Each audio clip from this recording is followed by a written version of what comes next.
Mercedes, I would say a dreadful weekend for them as well too. Lewis Hamilton, George Russell, just no pace.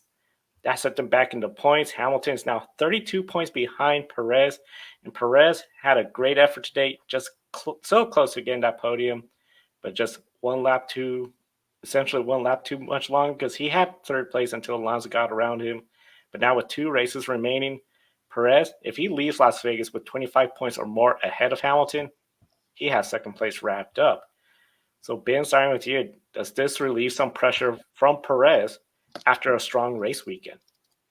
I just want to circle back one more thing on Ferrari. You know who's driven for them in the last 15 years? Kimi Raikkonen, Sebastian Vettel, Fernando Alonso, Charles Leclerc, all world champions or world championship caliber talents. They still haven't won anything in the last 15 years. So that just adds further insult to the injury there. Let's talk about Sergio Perez because I think this was a good weekend for him. I think it was a weekend that he certainly needed in his fight to do something that one of the few things, potentially maybe the only thing now that Red Bull have never done in the sport, aside from take the perfect season, which nobody's ever done. They're not going to do this year, but finish 1-2 in Drivers' Championship. I think that is absolutely what Checo needs to do if he wants to stay in good standing with Helmut Marko for sure, but I would say the entirety of Red Bull Racing going into next year. This is exactly what he needed. I know that he's got to be feeling a little bit not being able to get Alonso there at the line, especially after he passed him and had him for about a lap, and then Alonso ended up getting him back, and he came so close in that photo finish for the final spot on the podium.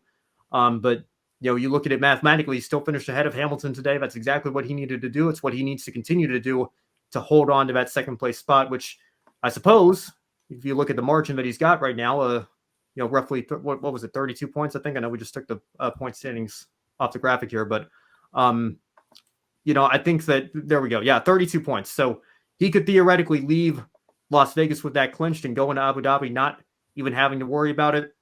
I think that would be a very good place for Checo to be in. And I have much better confidence after this race weekend that he's going to be able to hang on to second. I know we just talked about, maybe the W14 isn't as bad as Mercedes feel like it is after this weekend, but I don't think it's as good as the Red Bull. I think that's objective fact. I don't think any car has obviously been as good as the Red Bull this year. Checo has the best car in the grid, or one of the best with Max. He has everything that he needs to have to hold on to this position, including a more than one race lead at this point. So he can leave Las Vegas without that pressure. I think you can still consider the season, in spite of the struggles, in spite of the ups and downs, you can still consider it a success if he comes home second in a championship behind his legendary teammate Max Verstappen. Yeah, I totally agree with Ben here. This race must have definitely relieved him of some of the pressure. And I think that with that, it's also going to help him regain that confidence after his unfortunate performance and crash from his home Grand Prix in Mexico. So I think that this will definitely help him. And as Ben pointed out, he has the best set of circumstances to hold on to that second place in the driver's standings. So I think that really he's in a really great spot right now, and I think that, the remaining 2 races, if he's able to keep up what he's doing now with the car, I think he's going to be in a good spot.